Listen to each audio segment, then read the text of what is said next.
हरे कृष्णा। श्री वज्रमंडल परिक्रमा की जय, श्री वृंदावन धाम की जय, श्रील प्रभुपाद की जय। ओम अज्ञान तिमिरांधस्य ज्ञानांजन शलाकय चक्षुरुन्मिलितं येन तस्मै श्री गुरुवे नमः। नमः ओम विष्णुपादाय कृष्ण पृष्ठाय भूतले श्रीमते भक्ति वेदांत स्वामिनिति नामिने। नमस्ते सारस्वते देवे गौरवाणी प्रचारिणे निर्विशेष शून्यवादी पाश्चात्यादेश तारिणे। जय श्री कृष्ण चैतन्य प्रभु नित्यानंद श्री अद्वैत गदाधर श्रीवासादि गौर भक्त वृंदा। हरे कृष्णा कृष्ण कृष्णा हरे हरे, हरे राम राम राम हरे हरे। हरे कृष्णा।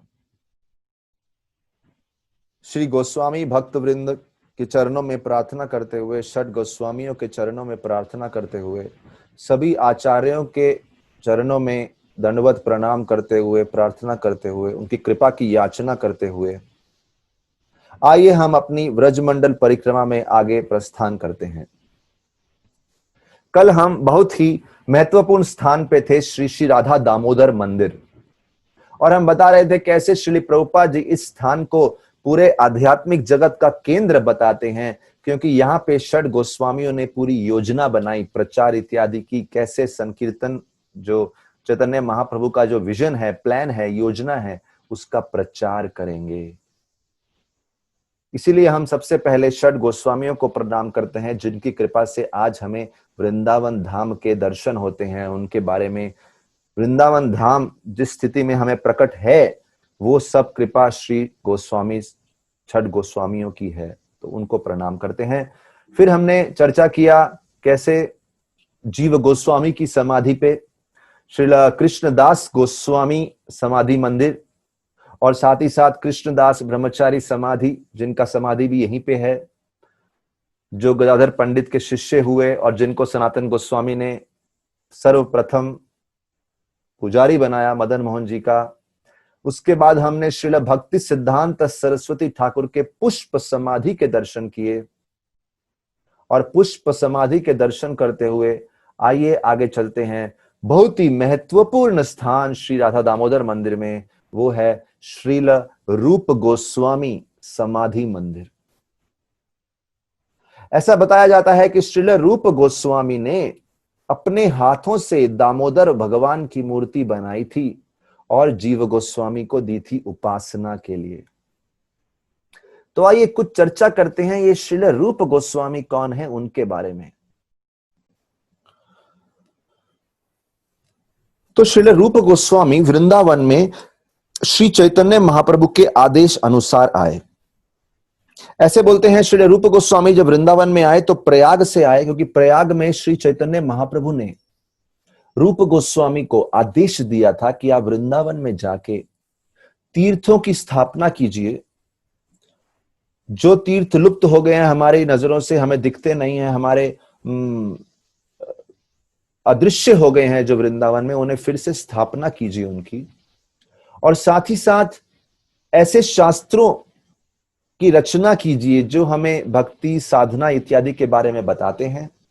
और श्रील रूप गोस्वामी ने बताया गया कि आप विशेष रूप से विग्रह पूजा के जो नियम है उनकी भी संकलन कीजिए, लिखिए, उनको बताइए लोगों को। और साथ ही साथ मंदिरों का निर्माण कीजिए, और वो विग्रह जो वज्रनाभ ने स्थापना किया था 5000 साल पूर्व, उनको भी खोज निकाली। इसलिए श्री रूप गोस्वामी का बहुत विशेष योगदान रहा, विशेष रूप से गोविंद जी को खोज निकालने में। वो स्थान योगपीठ जहां पे श्री रूप गोस्वामी को गोविंद जी मिले, जिस स्थान पे अभी गोविंद जी मंदिर है, उसको बनाने में, खोजने में, उस स्थान को श्री रूप गोस्वामी एक बहुत महत्वपूर्ण निमित्त बने श्री चैतन्य महाप्रभु की योजना में। जब श्री रूप गोस्वामी पहली बार वृंदावन में आए तो उन्होंने अपने रहने का स्थान सेवा कुंज के एरिया में चुना। सेवा कुंज के आसपास के बगीचे में, वनों में, वहां पे रहने लगे। और क्योंकि वहां पे रहने लगे, कुछ समय बाद उनके लिए वहीं एक कुटिया बना दी गई, जिसमें वो पत्र रखते थे, वो पत्ते लिखते थे जिसके ऊपर उन्होंने अपने शास्त्र लिखे, उनको एकत्रित करते थे। और बोलते हैं जो 1516 में लगभग वृंदावन में आए, उसी समय तो तब से लेकर 1541 तक, तो बोलते हैं 1541 में उन्होंने अपनी भक्ति रसामृत सिंधु नामक शास्त्र संपूर्ण किया, कंप्लीट किया, पूरा लिख के। श्रील रूप गोस्वामी देखिए वन में रह रहे थे, एक साधारण तपस्वी साधु भक्त की तरह बहुत सरल जीवन जी रहे थे। और श्रील रूप गोस्वामी बहुत ही एरिस्टोक्रेटिक बैकग्राउंड से, पहले तो वो सरस्वत ब्राह्मण परिवार के हैं, और उसके बाद नवाब हुसैन शाह के यहाँ बहुत ऊंचे पद पे नौकरी किया, बहुत विद्वान थे, संस्कृत में पंडित थे, बहुत शास्त्र जानते थे। बाद में श्रील रूप गोस्वामी के भतीजे, उनके भाई के पुत्र श्रील जीव गोस्वामी जब वहां पे आए, तो जीव गोस्वामी ने रूप गोस्वामी की बहुत सेवा करी, और शास्त्र इत्यादि संकलन करने में, वो लिखने के लिए पत्र इत्यादि तैयार करने के लिए, और कुछ एडिटिंग करने में जीव गोस्वामी ने बहुत सहायता दी। तो इस प्रकार से हम देखते हैं रूप गोस्वामी का बहुत बड़ा योगदान रहा है गौड़ीय वैष्णव संप्रदाय। योगदान ही नहीं, हम बोलते हैं गौड़ीय वैष्णव संप्रदाय, विशेष रूप से प्रभुपाद जी बोलते हैं हम सब अंतरराष्ट्रीय कृष्ण भावनामृत के जो अनुयायी हैं, हम सब रूपानुगा हैं, क्योंकि हमारी परंपरा, हमारी सारी शिक्षाएं, निर्देश सब श्रील रूप गोस्वामी के शास्त्रों से आते हैं। तो हमारे लिए श्रील रूप गोस्वामी बहुत ही प्रमुख गोस्वामी और आचार्य रहे हैं। और इसी प्रांगण में, राधा दामोदर मंदिर के प्रांगण में श्रील रूप गोस्वामी की समाधि के दर्शन हम इस प्रकार से कर रहे हैं। और इसके साथ ही उनके सामने रूप गोस्वामी की भजन कुटीर भी है। तो एक भजन कुटीर है, एक समाधि है, हम देख रहे हैं आमने सामने। और भजन कुटीर में भी हम प्रणाम करना चाहिए, समाधि में प्रणाम करना चाहिए। आइए बोलते हैं हरे कृष्णा कृष्ण कृष्ण हरे हरे, हरे राम राम राम हरे हरे।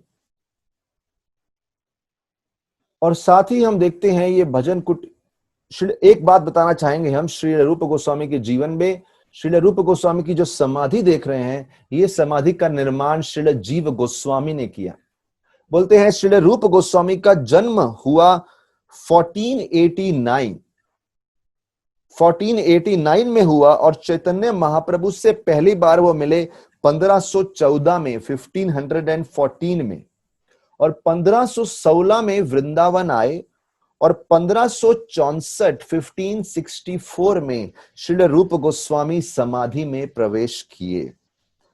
तो इस प्रकार से श्रील रूप गोस्वामी का जीवन है। और बोलते हैं 1534 में, 1534, देखिए 1489 में जन्म हुआ, 1514 में पहली बार महाप्रभु से मिले, 1516 में वृंदावन आए, 1534 में जब भी महाप्रभु इस पृथ्वी को छोड़ के अपने धाम चले गए, उसके बाद सभी वैष्णव के लिए सबसे महत्वपूर्ण मार्गदर्शन रूप गोस्वामी का रहा।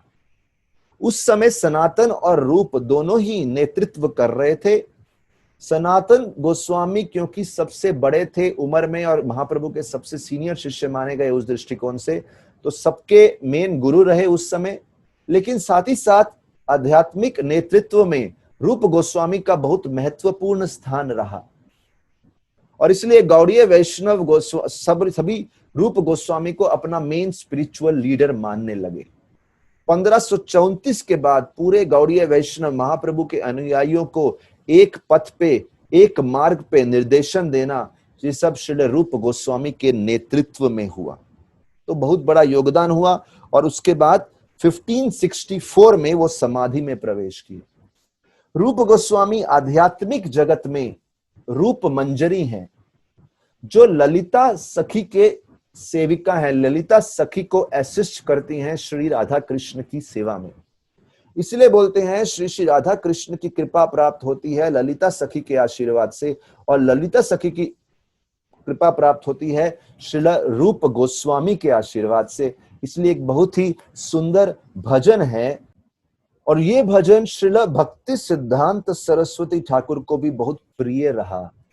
किस प्रकार से श्रील रूप मंजरी का आशीर्वाद लेना चाहिए। श्री रूप मंजरी पदा सेई मोर संपद, सेई मोरा भजन पूजाना। श्री रूप मंजरी पद, श्री रूप गोस्वामी के चरण कमल मेरा एक ही आश्रय है, मेरा एक ही धन है। सेई मोर प्राण धन, सेई मोर आभरण, सेई मोरा जीवनेर जीवाना। और बोले श्रील रूप गोस्वामी मेरे प्राणधन है, मेरे जीवन है, मेरे प्राण है, उनके कृपा के बिना मेरा कोई अस्तित्व नहीं। तो इस प्रकार से श्रील रूप गोस्वामी के आशीर्वाद का बहुत बड़ा महत्व है हमारी भक्ति में। आइए उनका आशीर्वाद लेते हैं और उसके बाद हम अपने अगले स्थान पे चर्चा करते हैं।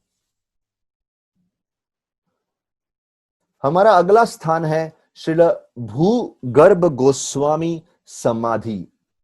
इसी प्रांगण में श्री राधा दामोदर मंदिर के प्रांगण में भूगर्भ गोस्वामी समाधि है। भूगर्भ गोस्वामी समाधि, श्रील भूगर्भ गोस्वामी का नाम बड़ा ही अनोखा है। भूगर्भ, जो जमीन में कहीं तो गहरे बोलते हैं, एक कोई गड्ढे में या होल में या एक गर्भ के अंदर जाके भजन करते थे ताकि इस जगत की कोई शक्ति उनको डिस्टर्ब ना करे। बोलते हैं भूगर्भ गोस्वामी और उनके बहुत ही प्रिय मित्र लोकनाथ गोस्वामी, दोनों को चैतन्य महाप्रभु ने आदेश दिया था कि कृपया वृंदावन जाइए और वृंदावन जाके तीर्थ स्थानों की स्थापना कीजिए। उन जगहों को ढूंढ के निकालिए, उन स्थानों को ढूंढ के निकालें जहां पे भगवान ने लीला की है। देखिए कितना योगदान है। महाप्रभु चाहते थे वृंदावन वो केंद्र हो, वो सेंटर हो, जहां से पूरे विश्व में भक्ति का प्रचार हो। तो ये सब स्थापना पूरी योजना बनाई गई इन गोस्वामियों के द्वारा। इनकी वर्णन किए बिना हम वृंदावन का वर्णन नहीं कर सकते। और बोलते हैं भूगर्भ गोस्वामी गदाधर पंडित के शिष्य रहे, और ये गोस्वामी जो थे भूगर्भ लोकनाथ, ये बहुत पहले वृंदावन में आ गए। जहां हम बात कर रहे हैं रूप गोस्वामी 1516 में वृंदावन आए, भूगर्भ गोस्वामी 1509 में ही वृंदावन आ गए।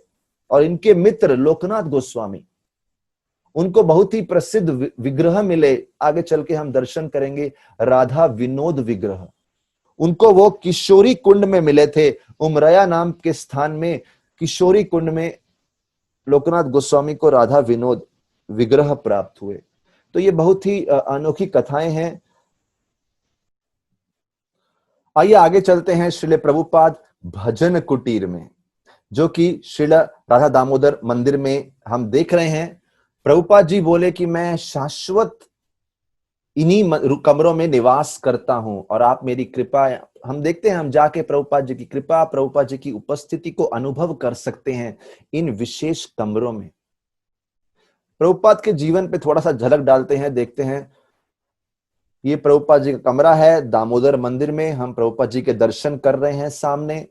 प्रभुपाद जी का प्रणाम मंत्र बोलते हैं, नमः ओम विष्णु पादाय कृष्ण पृष्ठाय भूतले श्रीमते भक्ति वेदांत स्वामी निति नामिने, नमस्ते सारस्वती देवे गौरवाणी प्रचारिणे, निर्विशेष शून्यवादी पाश्चात्यादेशतारिणे। जय श्री प्रभुपाद की जय। देखिए श्री प्रभुपाद जिनका जन्म 1896 में हुआ, जिनको आज हम इस्कॉन के फाउंडर आचार्य के रूप में जानते हैं, संस्थापक आचार्य के रूप में जानते हैं। 1896 में जो जन्म हुआ इनका, 1922 में पहली बार ये अपने गुरुदेव श्री भक्ति सिद्धांत सरस्वती ठाकुर श्री प्रभुपाद जी से मिले। 1933 में इन्होंने दीक्षा लिया, गुरु भक्ति सिद्धांत सरस्वती ठाकुर के एक दीक्षित शिष्य बन गए। 1994 में ये वानप्रस्थ आश्रम में प्रवेश किए और 1996 में, उसके पहले इन्होंने प्रचार का काफी प्रयास किया, झांसी में एक सेंटर भी खोलने का प्रयास किया। 1994 में ये जो 1954 में जो ये वानप्रस्थ आश्रम में प्रवेश किए और 1956 में वृंदावन में परमानेंटली शिफ्ट हो गए। और बोलते हैं 1956 से 1959 तक 4 साल वंशी गोपाल मंदिर में रहे। आगे जाके हम उसका भी चित्र देखेंगे। और 1959 में प्रभुपाद जी इस पवित्र स्थान श्री राधा दामोदर मंदिर में आके रहने लगे। बोलते हैं पहले उनका इसी मंदिर के प्रांगण में ऊपर का रूम था, उसके बाद नीचे ग्राउंड फ्लोर के रूम में शिफ्ट हो गए। और प्रभुपाद जी के 2 कमरे हैं। एक कमरे को प्रभुपाद जी ने किचन बनाया और वहीं पे प्रसाद लेते थे, और दूसरा कमरा जो था उसमें प्रभुपाद जी रहने लगे, भजन किया, जप किया, शास्त्रों का अनुवाद किया, भागवतम के पहले स्कंद के जो 3 वॉल्यूम थे उनका अनुवाद किया, जो आज बहुत प्रसिद्ध है भागवतम। और प्रभुपाद जी ने इस प्रकार से चिंतन किया और श्री रूप गोस्वामी और जीव गोस्वामी से आशीर्वाद याचना करी। और उनका एक कमरे से डायरेक्ट आप श्री प्रभुपाद जी के कमरे से रूप गोस्वामी की समाधि भी देख सकते हैं। तो प्रभुपाद जी ने बहुत याचना करी और श्री रूप गोस्वामी और जीव गोस्वामी से आशीर्वाद प्राप्त करते हुए, प्रेरणा प्राप्त करते हुए, जैसे हम ऑलरेडी बोल चुके हैं, राधा दामोदर मंदिर केंद्र है आध्यात्मिक जगत का। गोस्वामीज ने यहाँ पे योजना बनाई और प्रभुपाद जी ने यहाँ योजना बनाई। और गोस्वामीज की कृपा के, षड गोस्वामियों की कृपा प्राप्त करते हुए प्रभुपाद जी इस ज्ञान को पूरे विश्व में लेके गए। तो ये बहुत ही महत्वपूर्ण स्थान है, बहुत ही एनर्जेटिक, उत्साहवर्धक स्थान है, प्रेरणावर्धक स्थान है। प्रभुपाद जी का आशीर्वाद प्राप्त कर सकते हैं। और इस प्रकार से हमारी श्री श्री राधा दामोदर मंदिर की परिक्रमा पूर्ण होती है। हमने भगवान राधा दामोदर के दर्शन किए, गोवर्धन शिला के दर्शन किए, जीव गोस्वामी, कृष्णदास कविराज गोस्वामी, भक्ति सिद्धांत सरस्वती ठाकुर, भूगर्भ गोस्वामी, भीरम भीर राजा, वन विष्णुपुर वाले, और रूप गोस्वामी की समाधि और भजन कुटीर। और उसके बाद हम प्रभुपाद जी की भजन कुटीर के दर्शन किए। बहुत ही पवित्र स्थान है। आइए आगे चलते हैं। अभी इससे पहले हम आगे के स्थानों पे जाए, हम पीछे कुछ स्थान छोड़ आए हैं, उनके दर्शन करने भी बहुत जरूरी हैं। और यहाँ पे है हमारे साथ बांके बिहारी मंदिर, बहुत ही प्रसिद्ध मंदिर है वृंदावन में। तो हम देख रहे हैं बांके बिहारी मंदिर बहुत ही प्रसिद्ध मंदिर है वृंदावन का, सर्व प्रसिद्ध मंदिर और भक्तों को बहुत बहुत प्रिय है बांके बिहारी मंदिर। बांके बिहारी जी के जो विग्रह हैं, तो हम देखते हैं यहाँ पे मंदिर के अंदर जाते हैं, बहुत सुंदर श्रृंगार है। और जो बांके बिहारी जी के विग्रह हैं वो निधुवन में स्वामी हरिदास जी को प्राप्त किए गए। स्वामी हरिदास जी बहुत महान संत हुए उसी समय पे जिस समय जीव गोस्वामी रहे, और हम जीव गोस्वामी के बारे में ऑलरेडी सुन चुके हैं। तो स्वामी हरिदास जी उसी समय बहुत बड़े संत हुए और विशेष रूप से बहुत बड़े भक्त हुए, अपने भक्तिमय भजनों के लिए बहुत ही प्रसिद्ध, बहुत ही सर्वप्रिय भक्तों को। और बोलते हैं जो बहुत बड़े फेमस संगीतकार तानसेन रह चुके हैं, उनके भी गुरु हुए स्वामी हरिदास जी।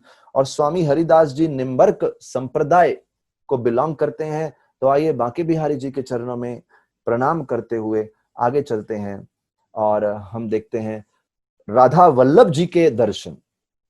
राधा वल्लभ जी भी बहुत ही प्रसिद्ध मंदिर हैं, ब्रजवासियों को बहुत प्रिय हैं। और राधा वल्लभ जी की मंदिर की स्थापना हित हरिवंश जी द्वारा की गई, जो राधा वल्लभ संप्रदाय के फाउंडर हैं। और बोलते हैं ये मंदिर गोविंद जी मंदिर के बाद ही तभी बनाया गया, लेकिन औरंगजेब के अटैक होने के समय बहुत हानि हुई, तो उसके बाद से फिर से एक नया मंदिर बनाया गया। तो बहुत प्रसिद्ध मंदिर है। राधा वल्लभ जी को प्रणाम करते हैं, उनका आशीर्वाद लेते हैं। उसी मंदिर के कंपाउंड में और भी छोटे छोटे मंदिर हैं, वहां बहुत ही प्रसिद्ध, वहां पे लिखा है नाम इनका, राधा आनंद वल्लभ जी, राधा जीवन वल्लभ जी, राधा किशोरी वल्लभ जी। तो आइए उनके दर्शन करते हुए, आशीर्वाद याचना करते हुए, इन सब मंदिरों में अपना दंडवत प्रणाम करते हुए फिर से एक बार हरे कृष्ण महामंत्र जप करते हैं। हरे कृष्णा कृष्ण कृष्ण हरे हरे, हरे राम राम राम हरे हरे। श्री राधा रानी की कृपा प्राप्त करते हैं। और अगला ये मंदिर है प्रसिद्ध मंदिर, वहां पे बहुत बड़ा विशाल मंदिर है। ये एक बड़ा मंदिर है। हमने इनका चित्र क्यों दर्शाया विशेष रूप से, क्योंकि इसका साइज देखिए बहुत बढ़िया है। बोलते हैं बहुत ही मेहनत से जो जयपुर के राजा हुए सवाई माधव 1917 में 30 साल मेहनत करने के बाद ये मंदिर का निर्माण हुआ था। बोलते हैं इन्होंने वृंदावन और मथुरा के बीच में एक विशेष रेलवे लाइन बिठाई थी, जिससे वो बड़ा बड़ा सैंड स्टोन के बड़े बड़े जो पीसेस थे, पत्थर थे, उनको ट्रांसफर कर सकें ये मंदिर बनाने के लिए। तो इसके जो स्तंभ हैं बड़े बड़े, जो सैंड स्टोन है, उसमें हाथ से जो कलाकारी की है, कार्विंग की है, वो बहुत विशेष है। तो भक्त उसको भी देखना पसंद करते हैं। किसी भक्त ने कितने प्रेम से इतना ऐश्वर्यशाली मंदिर बनाया है।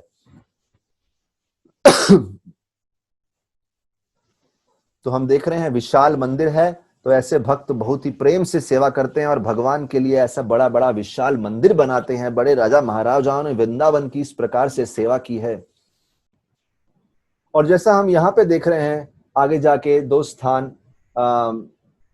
पूर्णमासी का मंदिर है और सीतानाथ मंदिर है। दोनों के पिक्चर सामने दिख रहे हैं। सीतानाथ मंदिर जो है हम देख रहे हैं यहाँ पे, ये कौन सीतानाथ है? अद्वैत आचार्य, जिनकी कृपा से हमें श्री चैतन्य महाप्रभु की कृपा प्राप्त होती है। अद्वैत आचार्य जिन्होंने श्री चैतन्य महाप्रभु को पृथ्वी पे बुलाया, पुकार पुकार के भगवान का नाम। उन अद्वैत आचार्य और उनकी पत्नी का नाम सीता देवी है। तो वो सीता देवी और अद्वैत आचार्य का मंदिर भी सेवा कुंज के ही एरिया में उधर ही देख सकते हैं यहाँ पे। और बोले सेवा कुंज के एरिया में एक दूसरा मंदिर है, पूर्णमासी का मंदिर। पूर्णमासी कौन है? पूर्णमासी योगमाया की अवतार है, जैसा यहाँ लिखा है, यहाँ स्पष्ट आप पढ़ सकते हैं। और पूर्णमासी इस लीला में सांदीपनी मुनि की माता की भूमिका निभा रही हैं। और सांदीपनी मुनि वो हैं जिनसे भगवान श्री कृष्ण ने आगे जाके विद्या प्राप्त करी।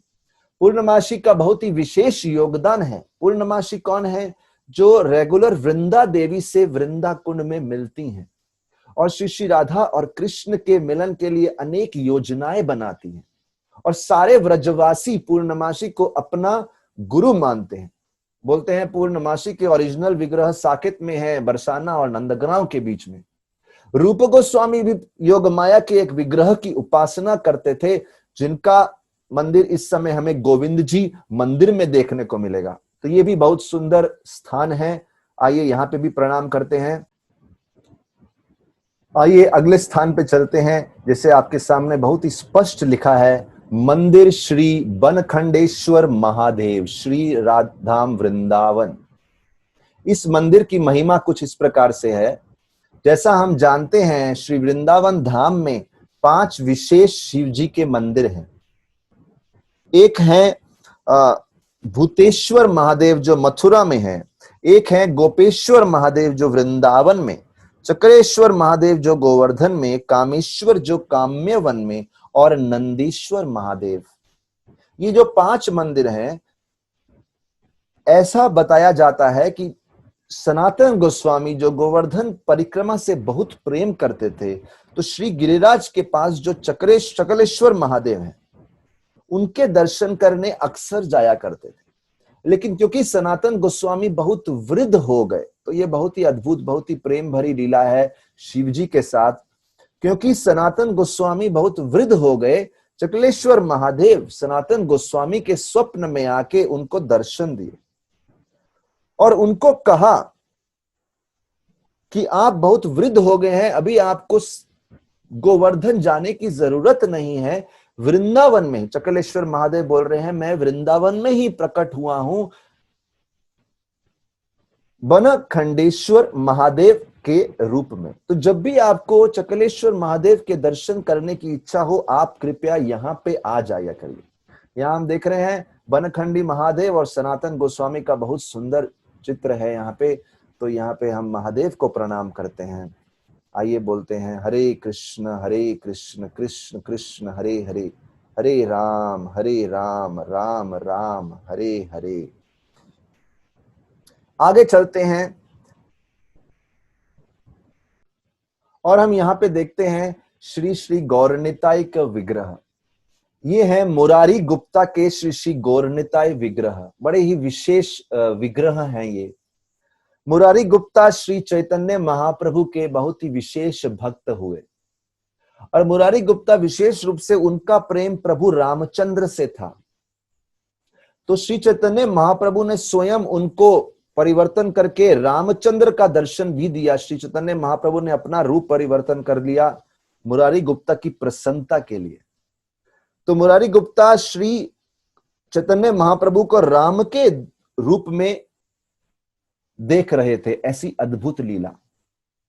जब मुरारी गुप्ता जो महाप्रभु के भक्त हैं, उन्होंने महाप्रभु से पूछा, क्या मैं श्री श्री चैतन्य महाप्रभु और श्री नित्यानंद प्रभु श्री श्री गौर निताई का विग्रह बना सकता हूं क्या? तो महाप्रभु ने बोला, बनाओ, जैसा भाव है वैसा बनाओ। महाप्रभु ने परमिशन दिया। तो बोलते हैं उन्होंने गौर निताई के विग्रह ऐसे बनाए कि उसमें 3 प्रकार के फीचर्स हैं। बोले वो त्रिभंग रूप में है, जैसे कृष्ण है बलराम जी के साथ त्रिभंग रूप में खड़े हैं। साथ ही साथ उनके शीश पे एक केशों से एक नॉट बंदी है, जैसे महाप्रभु और नित्यानंद प्रभु नवद्वीप धाम में बांधा करते थे। और साथ ही साथ राम और लक्ष्मण, जैसे लक्ष्मण एक हाथ से बाण छोड़ रहे हों और एक हाथ से आशीर्वाद दे रहे हों। तो ऐसा अद्भुत रूप है जहां कृष्ण बलराम भी हैं, राम लक्ष्मण भी हैं और गौर निताई भी हैं नवद्वीप लीला में।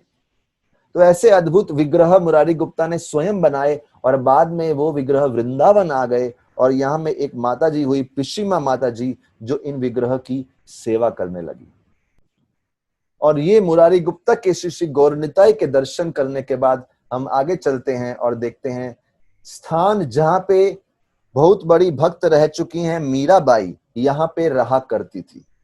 मीराबाई जो एक बहुत राजकुमारी, बहुत ही राज ऐश्वर्य में रहती थी, लेकिन सब कुछ त्याग के उनको वृंदावन की कृष्ण भक्ति पे इतना आकर्षण था कि आके वृंदावन में पूर्ण रूप से भजन में रम गई। तो ये उनका भजन स्थली है। और इसके बाद एक और सुंदर स्थान है जिसे बोलते हैं शाहजी का मंदिर। ये भी हम दर्शाना चाहेंगे यहाँ पे। तो ये जो शाहजी मंदिर है, हम ये सब बड़े मंदिर विशेष रूप से इसलिए दिखा रहे हैं कि भक्तों को देखने के लिए कैसे कुछ राजाओं ने, धनी व्यक्तियों ने कितना श्रम और कितना सभी रिसोर्सेज, अपना धन लगा दिया कृष्ण के लिए अद्भुत अद्भुत मंदिर बनाने के लिए। बोलते ये बड़ा विशाल मंदिर एक भक्त हुए जिनका नाम शाह कुंदन लाल, लखनऊ वाले, बहुत बड़े ज्वेलर थे। उनकी इच्छा हुई मंदिर बनाने की। बोलते हैं उन्होंने ही राधा रमन जी का भी मंदिर बनाया और ये वाला मंदिर 1876 में उन्होंने पूर्ण किया। और बोलते हैं उनकी इच्छा थी राधा रमन जी यहाँ रहे, राधा रमन जी, लेकिन ओरिजिनल मंदिर जो अभी राधा रमन जी जहाँ रहते हैं, तो ये मंदिर बनाया। लेकिन उससे मैं ऐसा डिसाइड हुआ कि राधा रमन जी अपने ओरिजिनल मंदिर से उनको यहाँ पे मूव नहीं करेंगे, उनकी सेवा वहीं पे होगी। तो यहाँ पे भी विग्रह हैं जिनको छोटा राधा रमन बोलते हैं। बहुत विशाल भव्य मंदिर बनाया। ऐसे कहीं राजाओं ने, कहीं धनी व्यक्तियों ने अपना श्रम लगाया, अपने रिसोर्सेज लगाए, अपना धन लगाया भगवान कृष्ण के लिए अद्भुत अद्भुत सेवाएं व्यवस्था करने के लिए। ऐसा वृंदावन का ऐश्वर्य है। तो हम देखते हैं आगे बहुत ही पवित्र स्थान है, बोलते हैं सेवा कुंज, श्री श्री महल सेवा कुंज, या इनका नाम आगे हम देख रहे हैं बड़ी स्पष्टता से लिखा है निकुंज वन। इनको निकुंज वन भी स्थान को बोलते हैं। इस स्थान की महिमा कैसी है? इस तीर्थ स्थान, बहुत ही सुंदर दर्शन हमें दिख रहे हैं ऊपर के व्यू से सेवा कुंज के। सेवा कुंज बहुत ही महत्वपूर्ण पवित्र स्थान है जहां पे श्री कृष्ण, जैसे हमने बताया श्री कृष्ण का नाम है मदन मोहन, लेकिन श्री कृष्ण राधा रानी की सेवा और भक्ति से आकर्षित होते हैं, इसलिए राधा रानी का नाम है मदन मोहन मोहिनी। तो यहाँ पे श्री कृष्ण श्रीमती राधा रानी की अनेक प्रकार से श्रृंगार करते हैं, उनके केशों का श्रृंगार करते हैं, उनके चरणों की सेवा करते हैं, उनके वस्त्रों से श्रृंगार करते हैं, अनेक प्रकार के मणियों से श्रृंगार करते हैं, उनके चंद्रमा जैसे मुखड़े का श्रृंगार करते हैं। तो ये वो पवित्र स्थान है। ऐसा बोलते हैं जब ही रास लीला संपन्न हुई, तो रासलीला कैसे हुई? श्री कृष्ण बीच में नृत्य कर रहे हैं, सभी गोपियों ने एक घेरा बना लिया, सभी गोपियां नृत्य कर रही हैं, तालियां भी बजा रही हैं, कुछ यंत्र बज रहे हैं, उनकी जो एंकल बेल्स हैं, उनकी जो पायल हैं वो बज रही हैं, एक अद्भुत म्यूजिक क्रिएट हो रहा है और सब नृत्य कर रहे हैं। और हर गोपी को लग रहा है कि श्री कृष्ण मेरी ही तरफ देख रहे हैं, और थोड़ी ही देर में कृष्ण विस्तार करके हर गोपी के साथ हो जाते हैं। तो वो पूरी लीला यहाँ पे संपन्न जब हुई, पूर्ण हुई, तो गोपियों ने श्री राधा और कृष्ण के लिए एक बहुत सुंदर विश्राम की स्थली का आयोजन किया, जिसको अच्छे से फूलों से ढक दिया ताकि श्री राधा और कृष्ण वहां पे विश्राम कर सकें। और यहीं पे एक रास मंडल भी है जो रासलीला को दर्शाता है, और एक ललिता कुंड है। वो ललिता कुंड श्री कृष्ण ने स्वयं बनाया अपनी बांसुरी से, वहां पे ललिता सखी की प्रसन्नता के लिए। सेवा कुंज को रास स्थली भी कहा जाता है क्योंकि यहाँ पे रासलीला संपन्न हुई। देखिए ये बहुत सुंदर यहाँ पे दर्शन ले रहे हैं हम सेवा कुंज के।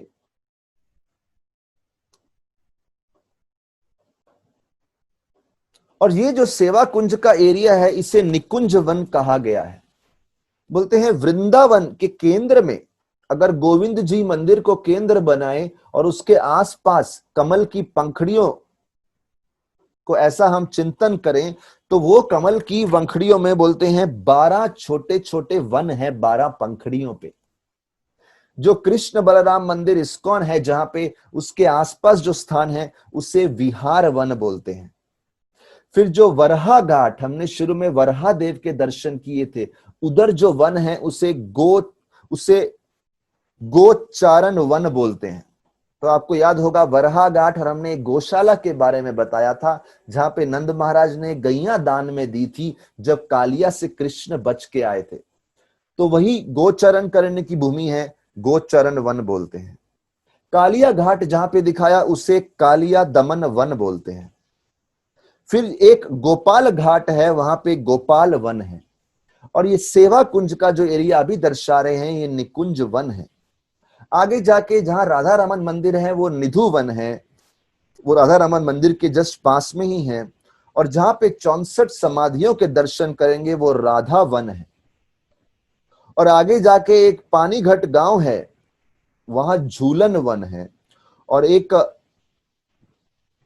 अटल वन है, और एक आदि बद्री घाट के पास वन है, और एक केवरी वन है दावानल कुंड के पास। इस प्रकार से 12 छोटे छोटे वन है वृंदावन के केंद्र में, जिसके बीच में गोविंद जी स्थित हैं। तो ये सब सुंदर हम सेवा कुंज की लीला देख रहे हैं, दर्शन देख रहे हैं, बहुत पवित्र स्थान है। और हमें पूर्ण आशा है कि आपको ये दर्शन करके बहुत आनंद आ रहा होगा। आइए, बड़ी ही तीव्रता से रासलीला भगवान की भक्ति की सर्वोत्तम परिस्थिति है, सर्वोत्तम स्तर है, जिसको हम अपनी भौतिक बुद्धि से नहीं समझ सकते। लेकिन हम हरे कृष्ण महामंत्र, क्योंकि बोलते हैं गोलोकेर प्रेम धन हरि नाम संकीर्तन, गोलोक की जो सर्वोत्तम रासलीला है जहां भगवान कृष्ण का अपने भक्तों के साथ सर्वोत्तम लीला प्रेम का आदान प्रदान हो रहा है, वही लीला पृथ्वी पे हमारे साथ श्री चैतन्य महाप्रभु की कृपा से हरे कृष्ण कीर्तन संकीर्तन के रूप में अवतरित हुई है। तो आइए उस कीर्तन में उत्साह पूर्वक भाग लेते हुए इस सेवा कुंज में कृपा याचना करते हैं। हरे कृष्ण कृष्ण कृष्ण हरे हरे, हरे राम राम राम हरे हरे। अभी इस स्थान के बाद सेवा कुंज से आगे चलते हुए हम करेंगे श्री राधा श्याम सुंदर जी के दर्शन। लेकिन श्री श्री राधा श्याम सुंदर जी के दर्शन करने से पहले हम उनके भक्त श्यामानंद पंडित जी के बारे में चर्चा करेंगे। और जब श्यामानंद पंडित की चर्चा आती है तो फिर से हम सेवा कुंज के इस पवित्र स्थली पर आएंगे। देखिए, श्यामानंद पंडित बहुत बड़े पंडित थे और बहुत बड़े वैष्णव थे। कहते हैं श्यामानंद पंडित का नाम हुआ शुरू में दुखी, लेकिन अंबिका कालना बंगाल में उनकी दीक्षा हो गई हृदय चैतन्य नामक वैष्णव से, और उन्होंने उनको नाम दिया कृष्णदास। और ये कृष्णदास खूब सेवा करते थे अपने गुरु जी का, और क्योंकि उस समय और भी बहुत भक्त थे जिनका नाम कृष्णदास था, इसलिए इनका नाम रख दिया दुखी कृष्णदास। नाम पूर्ण हो गया। गुरु जी ने देखा ये बहुत बड़े स्कॉलर हैं, बड़े प्रचारक बन सकते हैं, बहुत सेवा कर सकते हैं, क्यों ना इनको वृंदावन भेजा जाए अच्छे से शिक्षा प्राप्त करने के लिए जीव गोस्वामी के ट्रेनिंग में। तो जीव गोस्वामी वृंदावन में उस समय निवास करते थे, तो दुखी कृष्णदास को बंगाल से यहां भेज दिया। बोलते हैं यहां पे जीव गोस्वामी के और दो शिष्य या स्टूडेंट, विद्यार्थी बोलेंगे, जिनका नाम था श्रीनिवास आचार्य और नरोत्तम दास ठाकुर। इन दोनों के साथ श्यामानंद, दुखी कृष्णदास उन दिनों नाम था उनका, सेवा करने लगे और जीव गोस्वामी के अंडर पठन करने लगे। लेकिन वो इतने बड़े पंडित होने के बावजूद, बहुत ऊंचे परिवार से आने के बावजूद, वो इतने विनम्र थे कि इसी सेवा कुंज के एरिया में एक झाड़ू लेके बहुत नम्रता से यहां सेवा किया करते थे। ये वही स्थान है जहां कृष्ण ने श्री राधा का सेवा किया। तो उसको स्मरण करते हुए श्री दुखी कृष्णदास बहुत नम्रता से इस स्थान में बड़ी पवित्र झाड़ू की सेवा करते, मार्जनम की सेवा करते। अभी जैसे बताया हमने, नम्र सेवा करते हैं, तो उस सेवा से संबंधित एक अद्भुत कथा आती है। एक दिन दुखी कृष्णदास इसी पवित्र सेवा कुंज के प्रांगण में सेवा कर रहे थे, और उनको एक स्वर्ण बहुत ही अद्भुत नूपुर उनके हाथ लगा। One of the ankle bells, एक नूपुर उनके हाथ में लगा, और जैसे ही नूपुर को स्पर्श किया, स्पर्श करते ही उनके हृदय में बहुत ही विशेष अद्भुत परिवर्तन हुआ, और भगवान कृष्ण का स्मरण इतना इंटेंस, इतना तीव्र हो गया, और एक अद्भुत भावनाएं, प्रेम भरी भावनाएं हृदय में उत्पन्न होने लगी। Such ecstatic emotions were arising in the heart of दुखी कृष्णदास। और वो सोच रहे थे ये बहुत अद्भुत है, होना हो ये श्री राधा या कोई गोपी का है, उनकी कोई विशेष सखी का है। उन्होंने उसको लेके अपने कपड़े में बांध लिया। कपड़े में बांधने के बाद जब वो रख दिया उन्होंने, उस समय हम देखते हैं कुछ ही समय बाद एक गोपी साधारण गांव की कन्या दिखती हुई वहां पे आई, ढूंढते हुए कि किधर है वो, और उनको बोली तुम्हें कोई निपुर मिला है यहाँ पे झाड़ू सेवा करते हुए? तो दुखी कृष्णदास ने पूछा किसका है? वो बोली मेरी बहन का है, तुम मेरे को दे दो, मैं अपनी बहन को दे दूंगी। वो बोले नहीं, मैं स्वयं जाके उसको दूंगा। तो वो गोपी समझ गई ये तो मानने वाले नहीं है। वो बोली चलो, अगर उनसे मिलना है तो आपको पहले, जैसे मैंने बताया यहाँ पे ललिता कुंड है, वो ललिता कुंड में जाके स्नान करना पड़ेगा। जैसे ही दुखी कृष्णदास ललिता कुंड में उतरे और बाहर आए, उनका रूप बदल गया था, वो एक कन्या बन गए थे। जब वो इस प्रकार से कन्या बन गए, ऐसे कन्या रूप में, और वो जो गोपी आई थी वो साक्षात ललिता सखी थी, वो उनको हाथ पकड़ के सीधा एक ऐसे कुंज में लेके गई जहां श्री राधा रानी विराजमान थी। इन्होंने देखा बहुत ही अद्भुत सुंदर रूप श्री राधा का, मुग्ध हो गए बिल्कुल। जब वो श्रीमती राधा रानी के पास आए, राधा रानी ने उनको नजदीक बुलाया। श्री राधा रानी ने उनको धन्यवाद बोला, आप सेवा कुंज में इतने प्रेम से जो सेवा करती हैं उसके बहुत बहुत धन्यवाद। श्री राधा रानी ने वो नूपुर उनसे लिया और दुखी कृष्णदास के माथे पे लगा दिया, और उससे एक परमानेंट तिलक मार्क आ गया उनके माथे पे, जो गौड़ीय वैष्णव तिलक से भिन्न था। और तब श्री राधा रानी ने बोला कि तुम पर्सनली ये नूपुर मेरे चरणों में पहना दो। इस प्रकार से पर्सनली उन्होंने सेवा करी। और फिर राधा रानी ने ललिता सखी से कहा कि जो विग्रह मैं पर्सनली पूजा करती हूं, श्याम सुंदर भगवान के, वो जो उनके हृदय को बहुत प्रिय हैं, कृपया वो एक उपहार के रूप में इनको दे दो। इस प्रकार से दुखी कृष्णदास का नाम हो गया श्यामानंद। जो श्यामा श्री राधा रानी को खूब आनंद दिए, सेवा इत्यादि करके उनका नूपुर लेटा के उनको बहुत प्रसन्न कर दिए, और जिनको राधा रानी ने स्वयं श्याम सुंदर विग्रह उपहार में दिए, तो उस दिन से उनका नाम हो गया श्यामानंद पंडित। लेकिन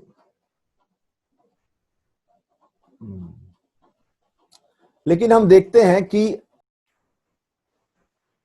अभी कृपा तो मिल गई श्रीमती राधा रानी की, लेकिन थोड़ा सा एक समस्या हो गया इनके जीवन में।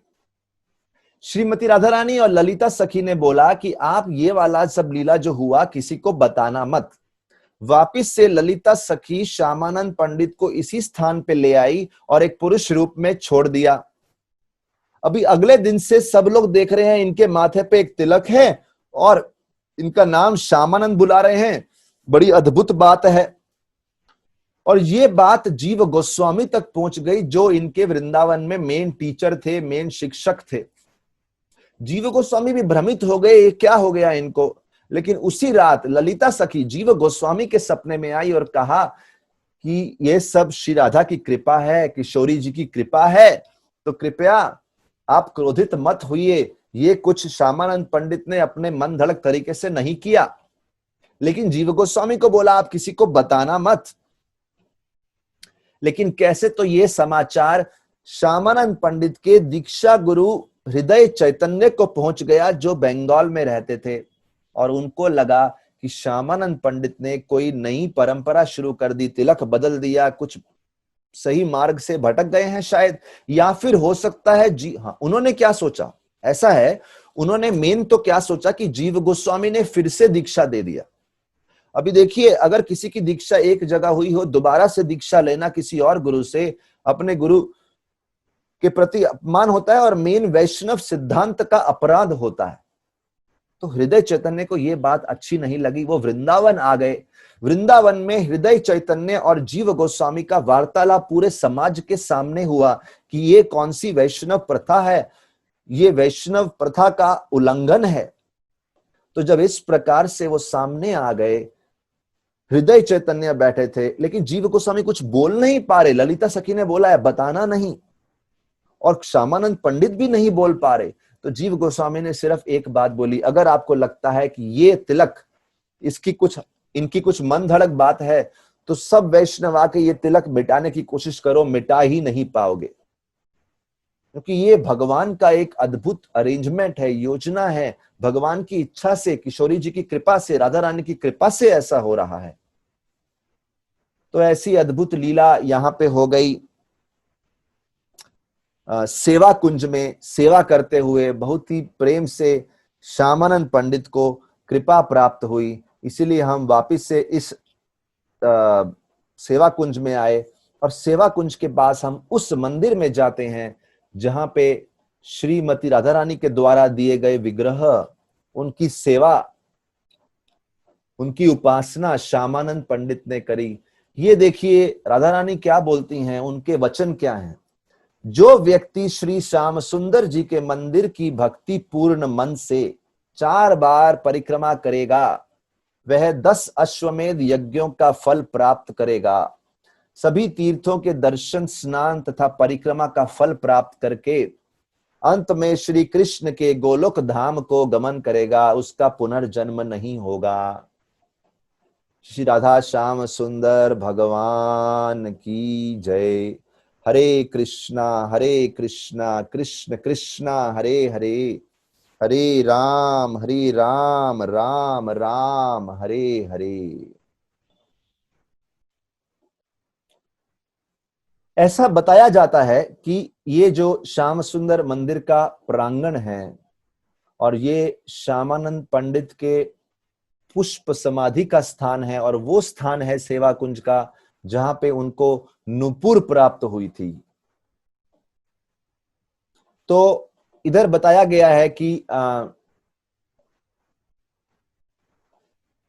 आज जो हम विग्रह देखते हैं वहां पे एक बड़े विग्रह हैं, एक छोटे विग्रह हैं श्याम सुंदर भगवान के। बोलते हैं श्यामानंद पंडित पहले वृंदावन में थे, बाद में जब वृंदावन से चले गए वापिस वृंदावन में आए, तब उन्होंने ये मंदिर की स्थापना करी। और ये मंदिर की स्थापना करी, उसमें जो बड़े श्याम सुंदर के विग्रह हैं वो बाद में बलदेव विद्याभूषण जी ने स्थापना करी, और जो छोटे विग्रह हैं वो श्यामानंद पंडित, कुछ लोग बोलते हैं ये वही विग्रह हैं जो श्री राधा रानी ने श्यामानंद पंडित को दिए, कुछ लोग बोलते हैं ये दक्षिण भारत से लाए गए थे, श्यामानंद पंडित के द्वारा ही स्थापना किया था। तो इस प्रकार से अनेक कथन है, लेकिन हम यहाँ पे श्याम सुंदर भगवान की, श्री किशोरी जी की लीला को स्मरण करते हुए श्याम सुंदर भगवान को प्रणाम कर रहे हैं और श्यामानंद पंडित की भक्ति को प्रणाम कर रहे हैं, और उन सब स्थानों को प्रणाम कर रहे हैं जहां पे उनकी पुष्प समाधि बनाई गई, और जहां पे उनको उनका तिलक हुआ, और जहां पे विशेष रूप से उनको राधा रानी का नुपुर प्राप्त हुआ, वो सब स्थानों के दर्शन यहाँ पे हम कर रहे हैं। और इसके बाद जाके अभी हम अपने अगले स्थान पे जाते हैं जो है निधुवन। निधुवन के दर्शन करते हैं। थोड़ा निधुवन के बारे में जान ले।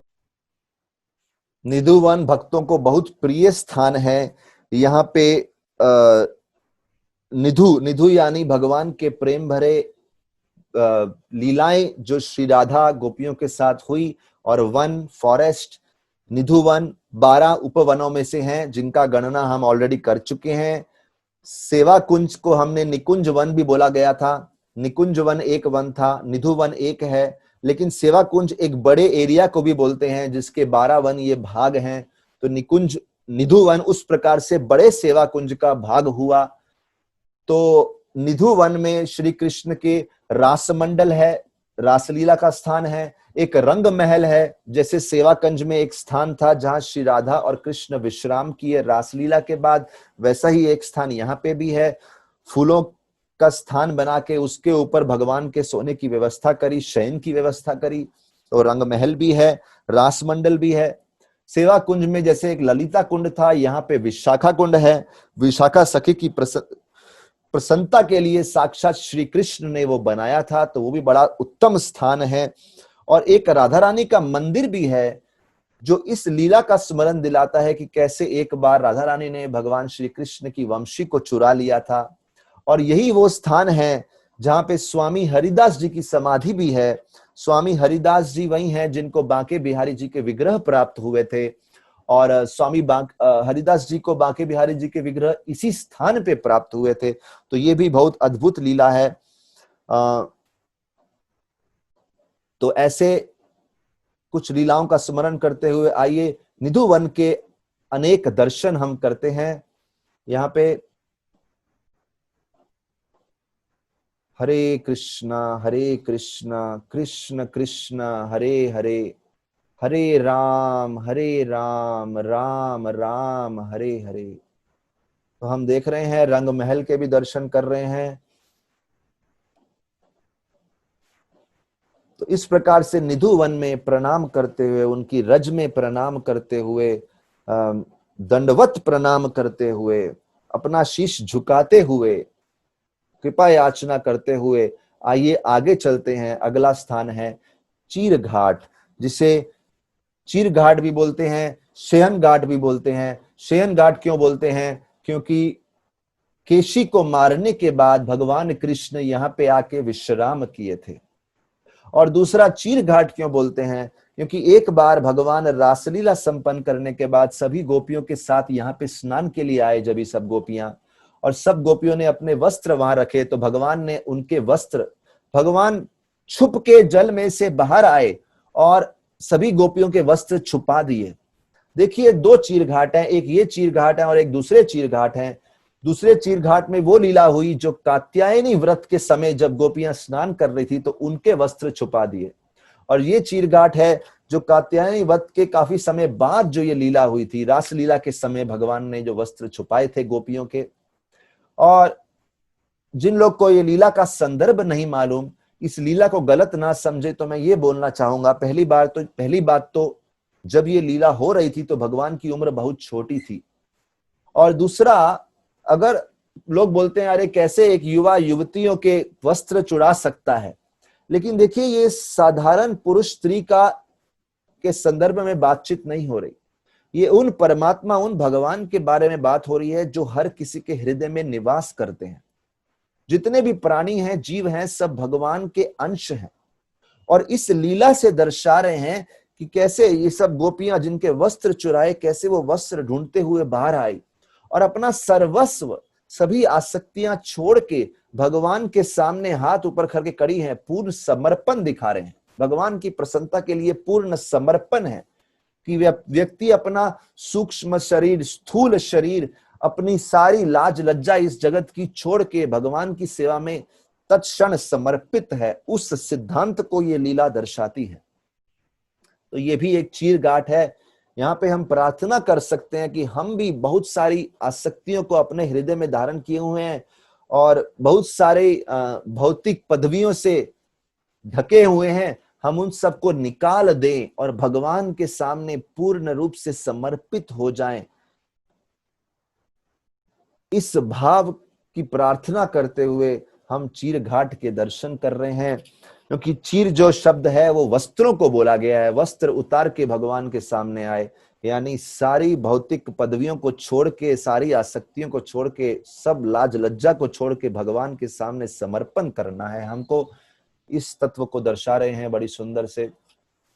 और यही चीर घाट के पास थोड़ा तो हम एक स्थान के बारे में और बताना चाहेंगे आपको, वो है षडभुज महाप्रभु मंदिर।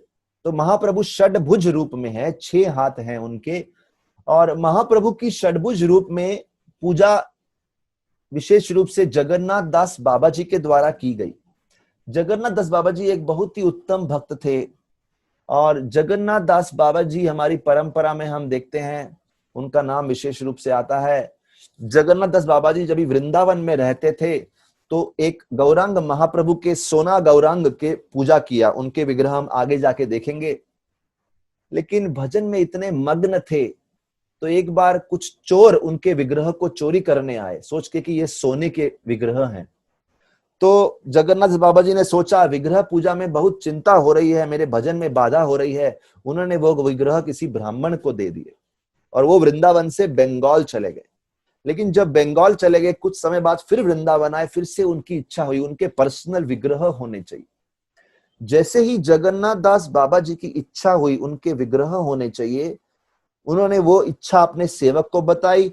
वो सेवक ढूंढने के लिए गया, तभी एक किसान बहुत सारा गेहूं एकत्रित कर रहा था, और एकत्रित करते हुए उसको एक गेहूं के ढेर में अंदर से ये सुंदर विग्रह मिले। और वो विग्रह उन्होंने जगन्नाथ दास बाबा जी को दिए। उन्होंने खूब सेवा किया काफी समय तक, और बाद में फिर वो निधुवन के पास एक स्थान पे, जहां पे षडभुज महाप्रभु का मंदिर है, वहां पे विराजमान हो गए और उनकी सेवा वहां होने लगी। उसके बाद हम दर्शन करेंगे केशी घाट के। बहुत सुंदर दर्शन हम सब देख रहे हैं। बहुत ही प्रसिद्ध घाट है केशी घाट, और केशी घाट की बहुत अद्भुत लीला है। अच्छा, अभी केशी घाट की महिमा देखिए क्या है। आदि वराह पुराण में लिखा है कि केशी तीर्थ, केशी घाट वो स्थान है जहां पे श्री कृष्ण केशी को मारने के बाद स्नान किए। और ये केशी घाट गंगा से भी 100 गुना ज्यादा पवित्र है। यमुना जी के तट पे ये जो केशी घाट है, और बोले केशी घाट पे पिंड अर्पण करने से, पिंड दान इत्यादि करने से पितरों को, व्यक्ति को उतना ही फल मिलता है जितना गया तीर्थ पे मिलता है। ऐसा आदि वराह पुराण में लिखा गया है। ये केशी जो राक्षस था, देखिए बहुत सारे राक्षस, केशी, पूतना, तृणावर्त, वत्सासुर, अघासुर, इन्होंने बहुत सालों सालों तक तपस्या करके सिद्धियां प्राप्त करी थी। विशेष रूप से काम रूप सिद्धि, अपने रूप को बदलने की सिद्धि। ये केशी जो था, ये एक विशाल घोड़े के रूप में, लार्ज हॉर्स, कृष्ण को मारने के लिए आया। पहले इसने नंदगांव में बहुत आतंक मचा रखा था पार्जन्य महाराज के समय, जो नंद महाराज के पिता हुए। तो वहां बहुत आतंक मचाया नंदगांव में और नंदगांव, तभी वो सब नंदगांव छोड़ के गोकुल आ गए थे। और विशेष रूप से इसको नियुक्त किया गया कृष्ण को मारने के लिए, कंस का सेवक था। तो कृष्ण को मारने की इच्छा से ये केशी वृंदावन आया था। काफी समय एक्चुअली वहां पे रह, तो हुआ क्या, जब केशी कुछ समय तक यहाँ निवास कर रहा था और वेट कर रहा था कब मौका मिले, जब केशी को मालूम चला श्री कृष्ण अपने ग्वालों के साथ इस स्थान पे खेल रहे हैं, वन में खेल रहे हैं, भ्रमण कर रहे हैं, तो वहां पे आ गया और बहुत शक्तिशाली एक घोड़े का रूप लेके आया। बहुत विशाल घोड़ा था और बहुत जोर से आवाज करते हुए कृष्ण की तरफ भागा, और कृष्ण शांत से खड़े हैं। भागता भागता दौड़ता दौड़ता दौड़ता दौड़ता दौड़ता दौड़ता भागा कृष्ण के पास। कृष्ण बिल्कुल शांत है और कृष्ण ने उसको ऐसे पकड़ा जैसे कोई एक फूल को पकड़ के फेंकता है, और बोलते हैं 100 मीटर के दूर तक फेंक दिया। 100 मीटर तक उसका सर चकरा गया। जब वो उठा तो विश्वास नहीं हुआ, एक छोटे से बालक ने 100 मीटर दूर फेंक दिया। फिर से भागता हुआ है, फिर से भागता हुआ है। भगवान ने ऐसे कई बार उससे खेला और फिर चांस नहीं दिया। एक अपने मुष्टि बना के, अपना फिस्ट बना के सीधा उसके मुंह पे मारा, सारे दांत टूट गए। उसके गले में अपनी मुष्टि को बड़ा किया और बड़ा करके, फिस्ट को बड़ा करके इतना बड़ा कर दिया, उसका गला, उसकी सांस रुक गई। सांस रुक गई, हाथ पांव कांप रहा है, तड़प रहा है, छोड़ो छोड़ो, सांस रुक गई थी उसकी। उसका पसीना पसीना हो गया, मल मूत्र त्याग दिया उसी समय। उसकी जो हालत भगवान ने कर दी, पूरा शरीर कंपन करने लगा, और उसी समय केशी की मृत्यु हुई। उसके बाद भगवान ने इस स्थान पे आके यमुना नदी में अपने हाथ धोए, स्नान किया, सब खून इत्यादि से मुक्त किया अपने आप को, और शेहन घाट पे, चीर घाट पे जाके विश्राम किया।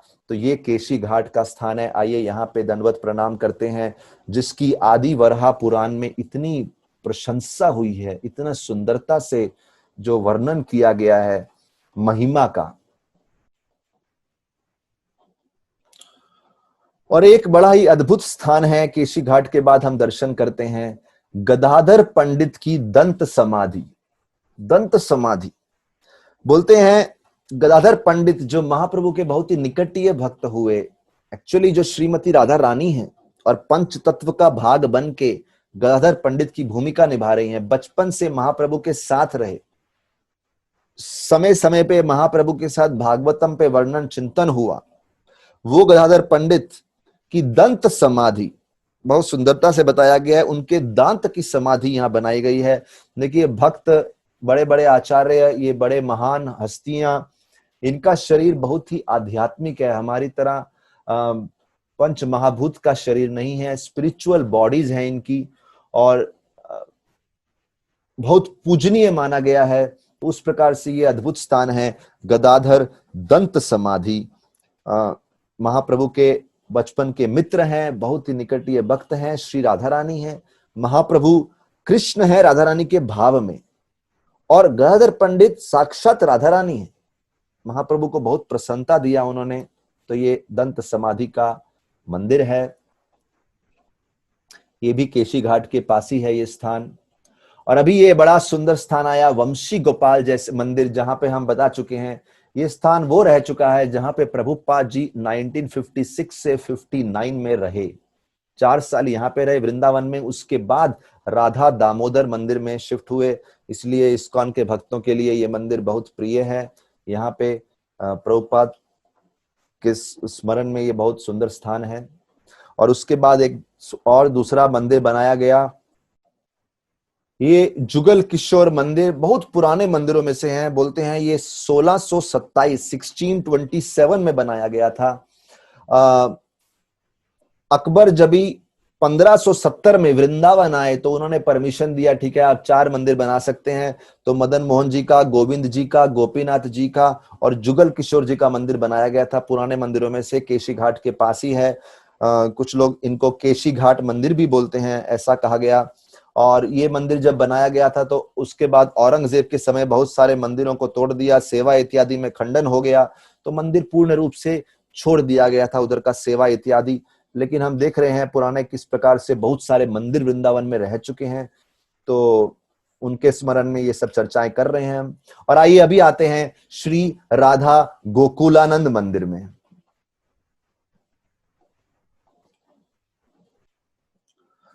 तो श्री श्री राधा गोकुलानंद मंदिर, ये मंदिर वो स्थान है जो लोकनाथ गोस्वामी ने जहां पे बहुत भजन किया अपने अंतिम समय में। देखिए, हम बता चुके हैं लोकनाथ गोस्वामी के बारे में, महाप्रभु के मित्र थे जो बहुत ही जल्दी, रूप गोस्वामी सनातन गोस्वामी से पहले वृंदावन आ गए थे। भूगर्भ गोस्वामी, दो मित्र थे, लोकनाथ गोस्वामी और भूगर्भ गोस्वामी। तो लोकनाथ गोस्वामी को किशोरी कुंड में एक बहुत सुंदर विग्रह मिले जिनका नाम हुआ राधा विनोद। उनकी सेवा इस मंदिर में हुई। लेकिन औरंगजेब के समय जैसे कुछ विग्रहों को जयपुर ले गए, तो राधा विनोद के भी ओरिजिनल डीटीज हैं जो जयपुर ले गए। और बाद में दो आचार्य हुए, विश्वनाथ चक्रवर्ती ठाकुर और बलदेव विद्याभूषण, उनके विग्रहों की स्थापना हुई यहां पे, जिनका नाम था राधा गोकुलानंद। तो उनके विग्रह आप देख रहे हैं, विश्वनाथ चक्रवर्ती ठाकुर के विग्रह देख रहे हैं और प्रतिभू मूर्ति देख रहे हैं, बलदेव विद्याभूषण के विग्रह देख रहे हैं, विजय गोविंद जी, विश्वनाथ चक्रवर्ती ठाकुर के विग्रह देख रहे हैं हम, गोकुलानंद जी, और लोकनाथ गोस्वामी के राधा विनोद जी। और साथ ही साथ यहाँ पे एक छोटे से गोवर्धन शिला है जिनकी सेवा महाप्रभु चैतन्य स्वयं किया करते थे, और उन्होंने वो शिला रघुनाथ दास गोस्वामी को एक उपहार, एक भेंट के रूप में दी थी। तो उनकी सेवा भी इसी मंदिर में होती है। तो यहाँ पे बहुत पवित्र स्थान है। और ये जो वृंदावन के प्रमुख 7 गोस्वामी मंदिर हैं, उनमें से एक मंदिर है। आइए यहाँ पे भी हम दंडवत प्रणाम करते हैं और सभी विग्रहों का आशीर्वाद प्राप्त करते हुए, लोकनाथ गोस्वामी को प्रणाम करते हुए, और साथ ही साथ इसी मंदिर के प्रांगण में पहले हम सब एक बार हरे कृष्ण महामंत्र जप करेंगे। हरे कृष्ण कृष्ण कृष्ण हरे हरे, हरे राम राम राम हरे हरे। इसी मंदिर के प्रांगण में बहुत सारी समाधियां हैं, और विशेष रूप से यहां हम देख रहे हैं श्रील लोकनाथ गोस्वामी की समाधि, और उनके साथ ही उनके शिष्य नरोत्तम दास ठाकुर की समाधि है, और उनके साथ ही विश्वनाथ चक्रवर्ती ठाकुर की समाधियां, ये पवित्र समाधियां इस मंदिर के प्रांगण में हैं। छोटी सी कथा इन समाधियों के बारे में करते हैं। थोड़ी सी चर्चा हम लोकनाथ गोस्वामी की समाधि पे करते हैं। लोकनाथ गोस्वामी जैसे हमने बताया महाप्रभु के बड़े अच्छे मित्र हुए। 1483 में उनका जन्म हुआ, और एक समय की बात है कि महाप्रभु ने उनको सपने में आके बोला कि आप वृंदावन जाइए, आप वृंदावन में जाके सेवा कीजिए, तीर्थ की स्थापना कीजिए। वो वृंदावन आ गए। 1509 में वो वृंदावन आए, साथ में भूगर्भ गोस्वामी भी वहां पे रहने लगे उनके साथ। तभी लोकनाथ गोस्वामी, जो कि बहुत ही नम्र व्यक्ति थे, उनकी नम्रता के बारे में हम थोड़ा सा रोशनी डालना चाहेंगे। उनका ह्यूमिलिटी ऐसा विशेष था। कृष्णदास कविराज गोस्वामी ने जब चैतन्य चरितामृत का रचना किया, तो लोकनाथ गोस्वामी ने उनसे विनती किया। देखिए, महाप्रभु के बहुत निकटीय भक्त हैं, बहुत अद्भुत लीलाएं हुई हैं लोकनाथ गोस्वामी के जीवन में, लेकिन उन्होंने विनती किया कि कृपया मेरा नाम इस शास्त्र में मत लिखना, मेरे नाम पे वर्णन मत करना, इतने भक्तों का नाम देंगे, इनका वर्णन मत देना। ऐसा भी कुछ भक्तों का भाव था।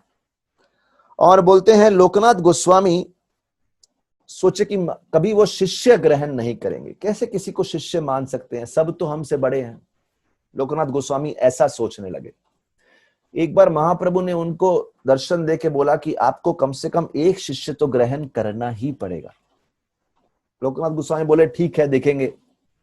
काफी समय बीत गया। बाद में नरोत्तम दास ठाकुर नामक एक भक्त वृंदावन में आए, और उनकी बहुत इच्छा थी कि दीक्षा लेंगे तो लोकनाथ गोस्वामी से ही लेंगे। उन्होंने काफी लंबे समय तक लोकनाथ गोस्वामी की विनम्र सेवा करी, लेकिन फिर भी लोकनाथ गोस्वामी दीक्षा देने को रेडी नहीं, उनको शिष्य स्वीकार करने में रेडी नहीं थे। फिर से भगवान को लोकनाथ गोस्वामी के स्वप्न में आना पड़ा, प्लीज कृपया इनको शिष्य के रूप में स्वीकार करें। ऐसी विनम्रता थी लोकनाथ गोस्वामी की। और नरोत्तम दास ठाकुर जो भजन लिखे, जिसको हम इस्कॉन के मंदिरों में गुरु पूजा के रूप में सुबह गाते हैं, श्री गुरु चरण पद्मा केवल भक्ति सदमा, उसके अंत में हम बोलते हैं लोकनाथ लोके राजीवाना। नरोत्तम दास ठाकुर लोकनाथ गोस्वामी को स्मरण करते हुए गुरु वंदना अर्पण कर रहे हैं। तो ये वो पवित्र स्थान है जहां श्री लोकनाथ गोस्वामी की समाधि है। और लोकनाथ गोस्वामी जिनका जन्म 1483 में हुआ, इनका समाधि हुआ 1583 में।